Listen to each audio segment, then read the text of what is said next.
কারো যদি জীবন বিপন্ন হয়,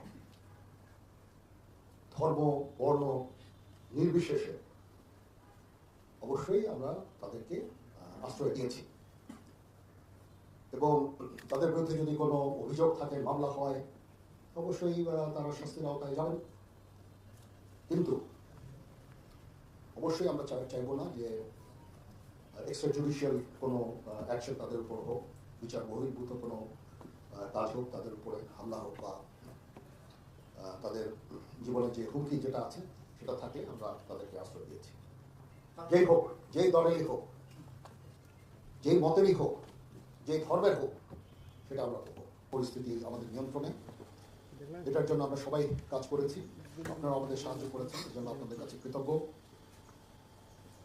পুলিশ কিছু ট্রমার মধ্যে আছে, ট্রমাটা কাটিয়ে উঠলে পুলিশ তাদের দায়িত্ব সঠিকভাবে আবার পালন করতে পারবে।